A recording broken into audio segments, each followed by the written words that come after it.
On vous souhaite la bienvenue à ericlatour.com. Dans quelques instants, on vous parle de l'ouverture prochaine d'un nouveau salon de beauté, mais qui va regrouper des dizaines et des dizaines de services différents, donc avec Vanessa Ducharme, c'est du côté de Saint-Luc.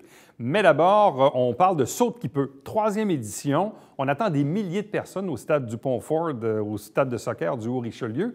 C'est un bel événement. On est même en pré-vente et c'est fort accessible. Et pour les familles, c'est des méga jeux gonflables. Bref, et on a besoin de bénévoles également pour la tenue de cet événement. On en parle à l'instant.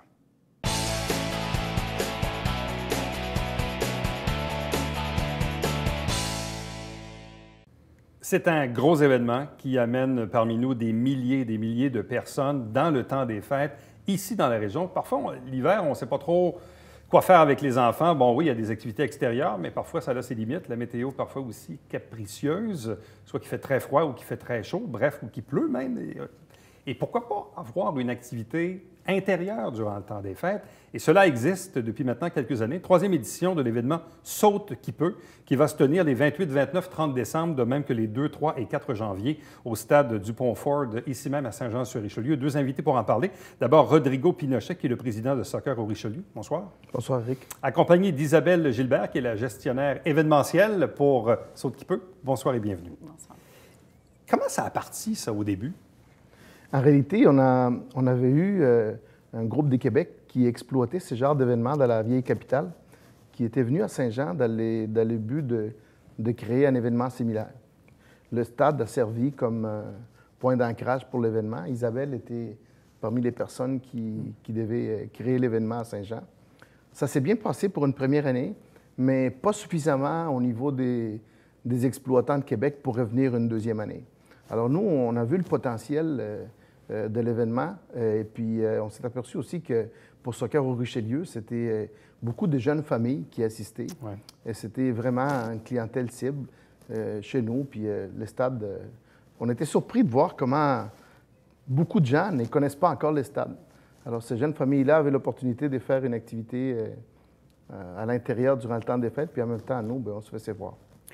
C'est quoi l'enjeu d'organiser un événement comme celui-ci?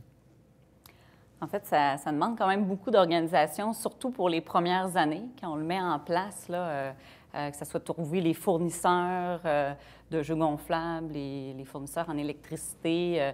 Le stade est un super endroit pour organiser un jeu comme un événement comme ça, mais il y a des petits points pour les fournisseurs à accrocher, vérifier que le système électrique est correct aussi, comment coordonner la logistique, là, par où les gens vont rentrer.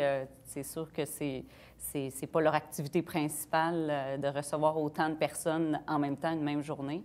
Que c'est de l'organisation, mais justement, avec l'équipe de Soccer au Richelieu, tout le monde travaille là-dessus en même temps. Bon, quand on se base sur l'an passé, approximativement, c'est combien de monde, c'est combien de familles, de jeunes, de parents? Ça représente combien comme achalandage? Bien, la première année, on en est à la 3e année en 2018-2019. La première année, on a attiré environ 4000 personnes. C'était ce qu'on espérait avoir comme minimum d'achalandage. On aurait souhaité en avoir plus, mais c'était vraiment notre première année. Première année qu'on a fait la promotion. Ce n'est pas une activité qui est dans les cordes de Soccer au Richelieu nécessairement. On s'est servi de notre réseau, mais c'était une nouvelle expertise à développer de notre bord. C'est vraiment l'an dernier qu'on a eu la belle surprise. On a eu une augmentation très importante. Il est venu plus de 6300 personnes à notre événement sur 6 jours. Et puis, c'est sûr que la météo, durant le temps des fêtes, est très incertaine. Puis, le stade étant ce qu'il est, on transforme le terrain en un grand parc intérieur avec une température contrôlée, avec beaucoup, beaucoup d'espace. Il y a des journées, Eric, où on avait plus de 1300 à 1500 personnes à l'intérieur avec notre trentaine de jeux et toutes les activités. Et le stade est grand. On ne se bouscule pas à l'intérieur à ce nombre-là. Il y a de la place. L'expérience client a été vraiment intéressante. Ouais. Bien, le stade, premièrement, est accessible, donc non loin de l'autoroute. Il y a des endroits pour stationner. Sinon, les gens débordent un peu dans la rue, mais ça, c'est pas très grave. Mais il y a l'intérieur, effectivement, où il y a du pied carré, évidemment, à la tonne pour accueillir tous ces jeux-là. Quel est le type de clientèle qui est visé? On parle beaucoup de famille, mais quand on dit famille, ça veut dire quoi? Ça veut dire très, très jeunes enfants, un peu plus vieux, ados. Qui s'y retrouve là-dedans?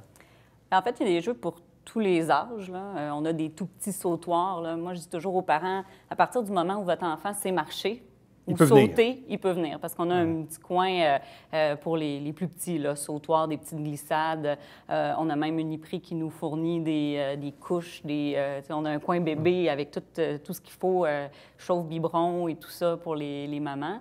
Puis ensuite de ça, bien, on a des jeux un peu plus gros pour les jeunes de 2 à 8 ans, 10 ans. Puis on en a aussi pour les plus vieux.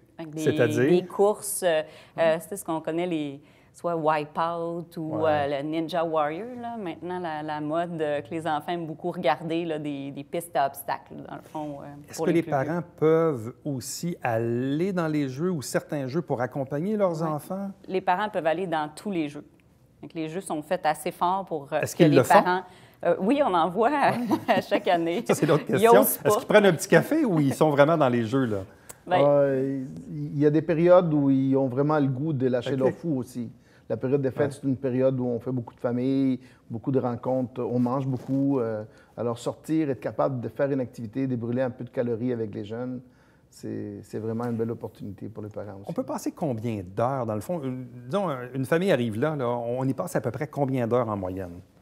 Bien, on voit les familles, souvent, ils arrivent le matin, ils vont arriver vers 9-10 heures, puis ils vont repartir peut-être sur l'heure du dîner. Il y en a qui restent là toute la journée. Okay. Il y en a qui Donc, amènent... il y en a qui c'est un 2-3 heures, mais il y en a qui c'est la journée au complet. C'est ça. Ça varie. Là. Il y en a qui vont aller dîner à la maison, ils vont revenir l'après-midi. Et est-ce qu'il y en a qui reviennent plus d'une journée?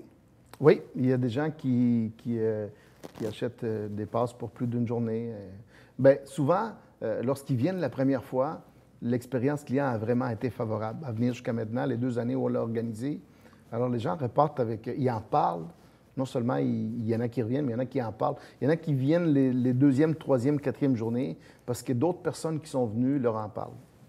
Alors, les bouche à oreille est important. Bon, je le disais en introduction, météo capricieuse, parce que dans le temps des fêtes, c'est un peu ça. Des fois, tu es en congé avec les enfants, tu te dis, bon, on peut aller faire du ski, mais encore faut-il qu'il y ait de la neige puis qu'il ne fasse pas trop froid.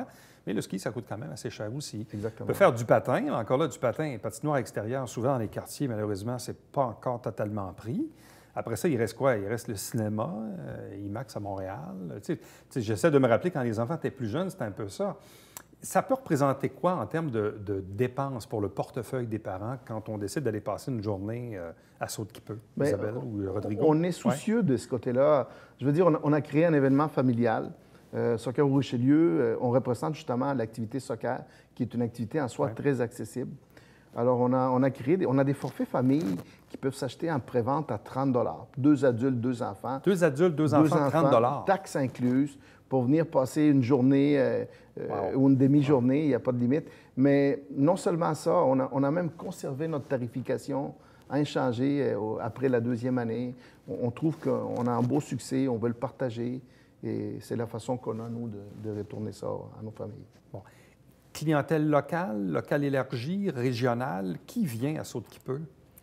On voit que c'est surtout, bien, premièrement, la clientèle locale, c'est Saint-Jean, mais on va chercher, moi, je dis à peu près un 30 km alentour. Il y en a qui viennent de plus loin aussi. L'année passée, on a eu des gens de Granby, Saint-Hyacinthe. Il y en a qui sont en visite dans leur famille aussi pour le temps des fêtes. Il y en a qui viennent de plus loin aussi, mais on pense que c'est surtout des gens ceux qui viennent d'ailleurs, c'est parce qu'ils ont de la famille dans le coin.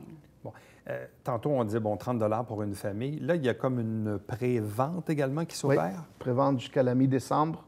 On a toutes les sortes de billets sont à rabais, mais principalement cette passe familiale qui se détaille à la porte 40 $. Il y a un 25 % de rabais en pré-vente. Alors, c'est intéressant. Puis, on mousse beaucoup la pré-vente. On essaie de faire de la pub pour que les gens en profitent. Et ça se donne bien en cadeau aussi. Oui. Parce que parfois, ça, c'est l'autre affaire. Des fois, dans le temps des fêtes, on ne sait pas. Des fois, on se casse la tête un peu pour les cadeaux. Mais ça peut être un beau cadeau à offrir. Un party de bureau, un cadeau d'hôtesse, on est invité à quelque part, bien, ça peut être quelque chose qui se glisse bien dans une carte aussi. Puis, on a une vente en ligne, mais aussi, il y a des partenaires à Saint-Jean qui participent comme point de vente aussi. Là. Les gens peuvent aller directement chez Soccer Richelieu, c'est les procurés ou bureaux en gros, Uniprix aussi. Bon, là, si on a eu 6 300 personnes l'an passé, là, c'est quoi l'ambition cette année? C'est d'en avoir 7-8? C'est le potentiel, en fait? On s'attend à une croissance. C'est sûr que je reviens encore avec le point de l'expérience client. Quand les gens quittent et ils sont satisfaits à très haut pourcentage, on s'attend à ce qu'ils en parlent puis les gens reviennent. C'est une activité qui est maintenant plus connue. On fait également beaucoup d'efforts de promotion, mais on ne serait pas surpris d'avoir un autre 20 ou même plus d'augmentation. Et on est prêt à ça. L'expérience client est capable d'accepter beaucoup de gens, des journées à 1800, 2000 personnes. Le stade a une grande capacité d'accueil et les gens ne restent pas toute la journée. Il y a quand même un roulement. Alors, on est encore capable de conserver la même qualité d'expérience client et d'augmenter notre achalandage de beaucoup. Quelles sont les facilités de restauration? Est-ce que les gens peuvent manger sur place? Oui, les gens peuvent manger. Il y a un restaurant au deuxième étage du stade qui est ouvert. Puis on leur permet aussi d'amener leur collation, lunch sur place aussi, là. Ça se veut avant tout être une activité abordable. Pour ceux qui veulent se faciliter la vie, manger là-bas, ils peuvent le faire. Mais s'ils veulent amener leurs choses, ils peuvent aussi. Bon. En même temps, je présume que pour vous, à Soccer au Richelieu, ça tombe dans une période de l'année où généralement, il n'y a pas vraiment de parties dans ces journées-là? Ou... En réalité, Soccer au Richelieu exploite les activités soccer 12 mois par année au stade. Historiquement, durant la période des fêtes, durant la période où Saut qui peut prend place au stade, on faisait des événements amicaux. Mais la clientèle est très sollicitée et on s'est aperçu que cet événement-là, pour Soccer au Richelieu, est une très belle carte de visite. Les familles types qui viennent, ce sont des jeunes familles, souvent des jeunes qui vont commencer à faire des activités sportives. Alors, on a été surpris, comme je l'ai dit tantôt, de voir que beaucoup des gens qui viennent à Sault-Kippun n'ont jamais mis les pieds au stade.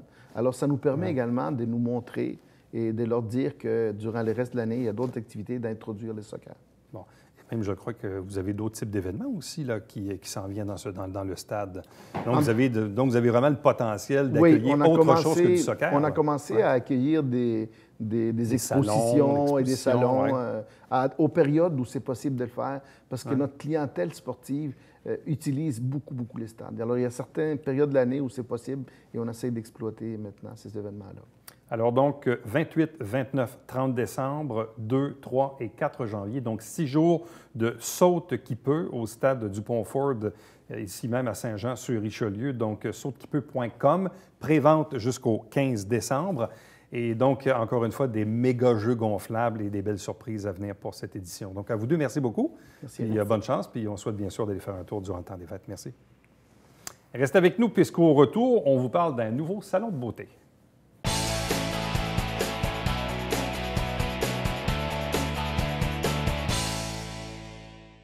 Mesdames et messieurs, bonjour et bienvenue à la Justice entre nous. Mon nom est Serge.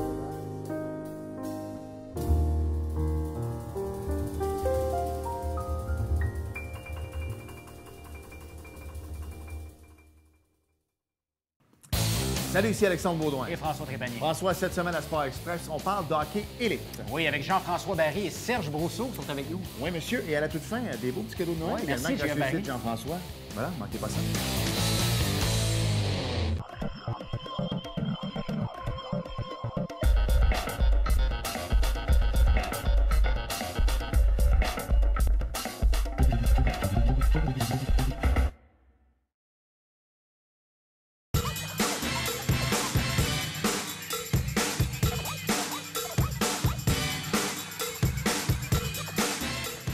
Dimanche, 9h30, Télé Bingo, on vous attend.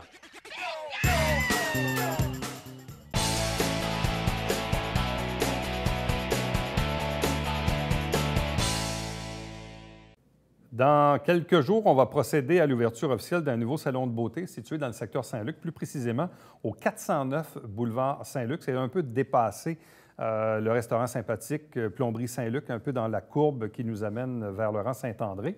Avec nous pour en parler, sa propriétaire, Vanessa Duchamp. Bonsoir et bienvenue. Bonsoir, merci. C'est un gros défi parce que quand on regarde un peu sur la documentation, les services, qu'on souhaite y offrir. Il y en a toute une liste. Oui. C'est un gros projet. Oui, exactement. On veut vraiment être complet comme salon. Il n'y a pas beaucoup de salons dans la région qui offrent tous les services en esthétique, plus la coiffure, barbière. Fait qu'on veut vraiment venir chercher tout le style de clientèle possible. L'idée part d'où? Parce que, bon, je pense que tu travailles dans le domaine, évidemment, depuis quelque temps. Oui. Mais qu'est-ce qui fait qu'un jour, on se dit, bon, tiens, on va faire un gros méga centre de beauté? Oui.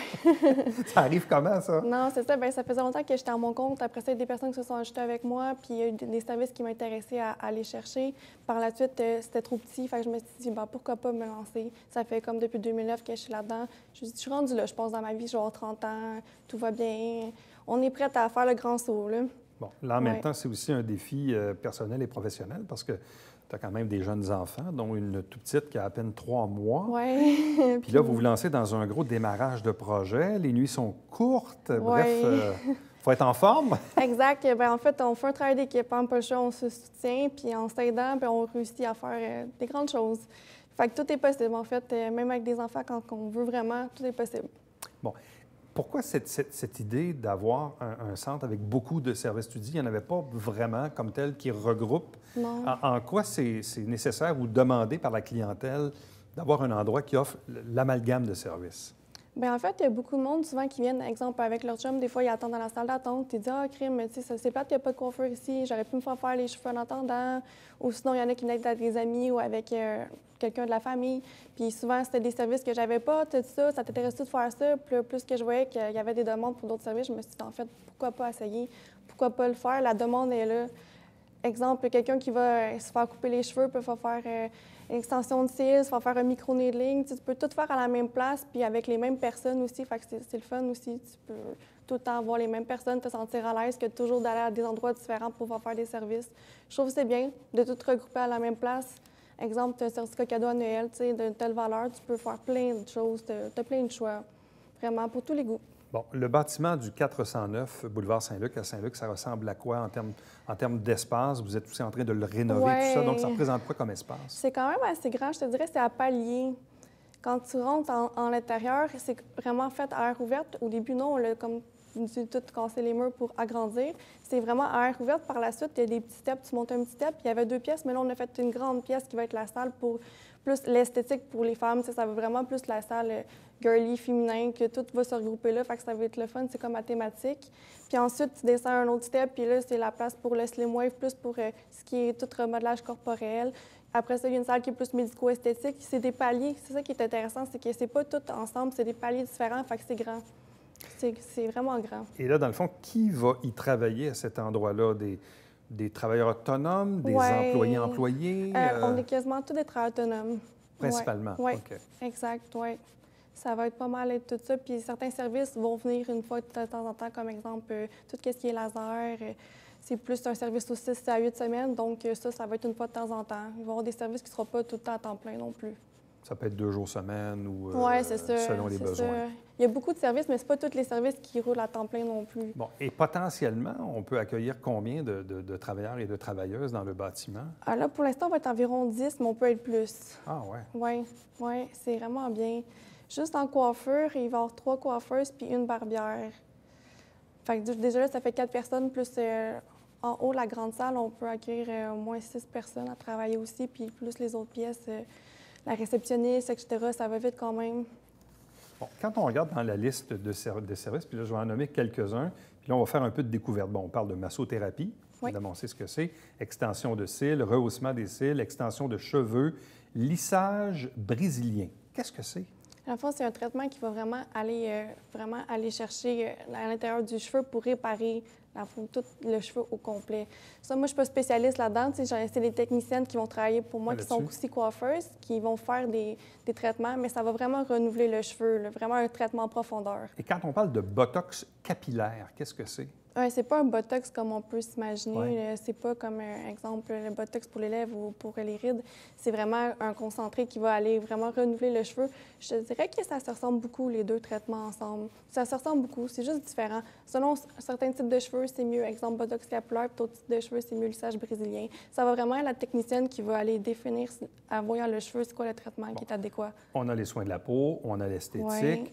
du fibroblaste plasma. Oui, ça, c'est une nouveauté, en fait, qui va vraiment aller en profondeur régénérer la peau, activer le collagène. Par exemple, des rides très profondes, ça va vraiment aller réactiver, puis c'est un traitement qui est à long terme. Une fois qu'il a été fait, c'est un certain temps de guérison, mais ça va continuer à travailler, puis c'est vraiment une nouveauté dans l'esthétique. On parle de naturopathie, de traitement contre la cellulite, d'injections médico-esthétiques, on connaît ça. Et aussi, et ça, je trouve ça intéressant, le détatouage, parce qu'il y a beaucoup de boutiques pour se faire tatouer, mais il y a des gens qui, parfois, pour X raisons, veulent se faire détatouer. Oui. Et ça, je ne sais même pas si c'est offert dans la région. Peut-être que Il oui, n'y en a peut-être pas que non, beaucoup. pas vraiment. Non, nous, c'est à partir de janvier qu'on va l'avoir, puis c'est un service qui est justement qui est en demande quand même. Tu sais, des fois, on a fait des petites erreurs de jeunesse, puis le monde, à cette heure, ils veulent l'essayer, puis il y a des technologies pas douloureuses, puis qui sont pas dangereuses, fait que c'est plus populaire maintenant. Bon. On parle également d'infrathérapie, de pose d'ongles, de maquillage permanent, de Slim Wave. Qu'est-ce que c'est? La machine Slim Wave, c'est l'électrostimulation musculaire. En fait, c'est plein d'électrodes qu'on positionne sur le corps à différentes places. Il y en a 24. Ensuite, on met des genres de petites bandes pour les solidifier. Puis le Slim Wave, il va aller travailler le muscle à 100 de sa capacité. Exemple, qu'on va au gym, c'est 70 ça ne peut jamais dépasser ça. Parce que dans le Slim Wave, tu es en mode détente, fait que ton corps se laisse aller, fait que ton muscle va vraiment aller travailler très fort, puis il n'y a pas de risque de blessure. Vu que tu ne forces pas avec des poids comme au gym, c'est bien pour ceux qui ont à faire de la réadaptation physique aussi, puis qui se sont blessés, puis qui veulent retravailler leurs muscles, puis aussi pour la perte de poids. Bon, on parle également de soins du visage, de facial, microdermabrasion. Et qu'est-ce que c'est le microblading et le microneedling? Le microblading, c'est les tatous pour les sourcils. Ah, OK. C'est un peu comme maquillage permanent, mais un peu différent. Puis, dans le fond, le microneedling, c'est aussi une nouvelle technologie pour aller renouveler la peau. Exemple, ceux qui ont de l'acné, ceux qui ont des rides, une peau grasse, les pores de peau dilatés, des vergetures. C'est un traitement qui va aller renouveler la peau. C'est des micro-aiguilles qui vont aller vraiment transpercer la peau pour aller guérir à l'aide d'un sérum. Bon, on parle également d'épilation laser, lumière pulsée, blanchiment de dents également, Oui. Que vous allez offrir sur place, et du lifting brésilien du fessier. Qu'est-ce que Oui, c'est? ça aussi, c'est une nouveauté. En fait, c'est vraiment nouveau. Ça vient du Brésil, c'est pour ça aussi le nom. C'est des ventouses avec une machine qu'on va placer sur le fessier qui va aller activer la circulation sanguine, activer le muscle qui va vraiment aller à long terme arrondir le fessier puis le remonter. Ça, c'est un traitement aussi qui se fait sur plusieurs séances. C'est vraiment tout nouveau. Bon. Dans l'élaboration des plans du nouveau centre de beauté, est-ce que tu t'es inspiré peut-être d'autres trucs que tu as vus ailleurs, dans d'autres villes? Bref, l'inspiration vient d'où de regrouper tous ces services dans un même endroit? Bien, c'est sûr que je suis quand même plusieurs salons sur Instagram, Facebook, on en voit souvent passer. Puis justement, c'est le fait qu'il n'y en avait pas vraiment qui me donne le goût de le faire. Il n'y en a pas beaucoup des places où il y a vraiment tout. Il y en a souvent qui spécialisent plus niveau coiffeur, ils ont peut-être une esthéticienne. Mais that's it. C'est rare qu'il y ait vraiment tous les services à la même place. Puis je trouvais ça vraiment intéressant de regrouper tout ça ensemble pour vraiment aller chercher tout type de clientèle. Par exemple, quand les personnes ils vont arriver au salon, ça va être chaleureux. Ils vont faire un petit comptoir aussi avec un petit bar à café. Par exemple, le chum, il attend la copine, il va se sentir bien, il va être confortable. On veut vraiment pouvoir offrir un service vraiment complet. Qu'est-ce qu'il vous reste à faire d'ici l'ouverture? Voilà, il en reste encore quand même à faire. Là, il reste plus la finition, mais les planchers ne sont pas terminés. Exemple, les miroirs de coiffure ne sont pas totalement choisis encore. J'ai encore beaucoup de choses à faire, mais on va y arriver dans les temps. Ça va bien se passer. Donc, l'ouverture est prévue pour... Pour le 30. Pour le 30 novembre? Ouais, c'est un 5 à 7 qui va souvent être plus que 7. Ouais. Fait que dans le fond, c'est un vendredi? Oui, un Ouais. vendredi. Vendredi oui. le 30. Oui, dès 17h, j'offre, dans le fond, des cartes VIP de 15 de rabais aux 50 premières personnes. Par la suite, on a une vingtaine de prix qu'on fait tirer. On a plusieurs commanditaires qui participent aussi aux cadeaux. Donc, ça va être une belle soirée, champagne, tapas, une belle discussion, une belle ambiance, parler des services, puis faire du réseautage, là, ça va être bien. Et là, vous vous laissez donc quelques semaines pour roder le tout, je présume? Oui, c'est ça. Je me dis que la première semaine, ça va être une adaptation pour tout le monde. On se laisse un bon mois pour vraiment comme tout se faire une belle énergie ensemble. Mais vous croyez vraiment, donc, qu'il y a ce besoin, ce potentiel sur le territoire? Ah, vraiment, je suis sûre. Puis en plus, qu'est-ce qui est bien, d'où c'est situé, on a des clientèles plus de partout. Comme moi, exemple, j'étais à Saint-Luc avant aussi, j'avais des clientes de Brossard, de Longueuil, de La Prairie. Les personnes, vu que c'est proche de l'autoroute 30, sont prêtes à venir. c'est plus centralisé comme point. Même Chambly, c'est pas loin. Fait que c'est ça qui est le fun. On peut vraiment aller chercher la clientèle un peu partout. Fait que c'est bien intéressant comme place. Puis j'ai entendu dire qu'il y avait vraiment énormément d'autos. Je le savais déjà, mais vraiment un grand nombre d'autos qui passent devant à chaque jour. Oui, non, je sais, parce que quand on avait fait l'urbanisation du boulevard Saint-Luc, il y avait eu des études, je ne veux pas me tromper, mais je pense qu'on parle de dizaines de milliers de voitures. Ça a l'air que c'est même plus que 20 000 ou ça. 40 000, en tout cas. Ben, j'ai entendu 40 000, moi. Oui, c'est ça. C'est un chiffre assez... Il y a quand même beaucoup de voitures qui passent sur le boulevard Saint-Luc dans cette portion entre le rang Saint-André et l'ancien hôtel de ville. Oui. Où il y a plusieurs commerces, évidemment, Oui, qui sont exact. là. Puis j'ai la chance aussi d'avoir mon père qui est en publicité. Dans le fond, dans sa compagnie aussi, il a pu beaucoup m'aider à faire des affiches, la publicité extérieure. Fait que ça va vraiment être tape à l'œil, ça va vraiment être bien. Donc, un beau projet. Et donc, ouverture le 30. Oui. Potentiel, donc, d'une multitude de services. Oui, puis en plus, je fais des toiles, puis je vais exposer mes C'est vrai? toiles en permanence au salon. Oui, je fais des toiles modernes en un peu tous les styles. Fait qu'en même temps, je vais tout colorer ça, tout colorer le salon avec les toiles, puis en même temps, ça va être plaisant pour les yeux, puis ça va être bien. C'est quoi, là, tu travailles? Tu as un nouveau centre, tu as un petit bébé de 3 mois, plus un autre qui a quel âge? 2 ans. 2 ans. Puis là, c'est quoi, tu fais des toiles entre 2 biberons? Au lieu de dormir? Je te dirais que oui, c'est ça, c'est pas mal ça. Quand que je suis entre les deux puis que j'ai pas le sommeil ou juste me détendre, je peinture puis j'aime bien ça. C'est une belle passion pour moi. Bien, Vanessa, merci beaucoup. Puis on va te souhaiter bonne chance pour la suite. Bien, merci beaucoup à toi. Merci. Reste avec nous. Au retour, bien sûr, on poursuit bien sûr l'émission en vous présentant le Babillard quotidien.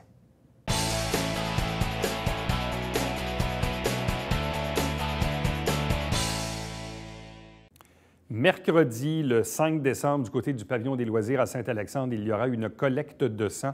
Donc, un don de sang, un don de vie. Il y en a parfois un peu partout dans la région. Et quand on le cherche, bien, on vous le dit. Donc, l'heure et l'endroit pour y aller, bien sûr. On vous rappelle, bien sûr, qu'il y a toujours notre télébingo dimanche matin, 9h30 en direct, 4 000 $ en prix. Allez sur tvhr9.com pour avoir la liste des détaillants. À demain. Bye-bye.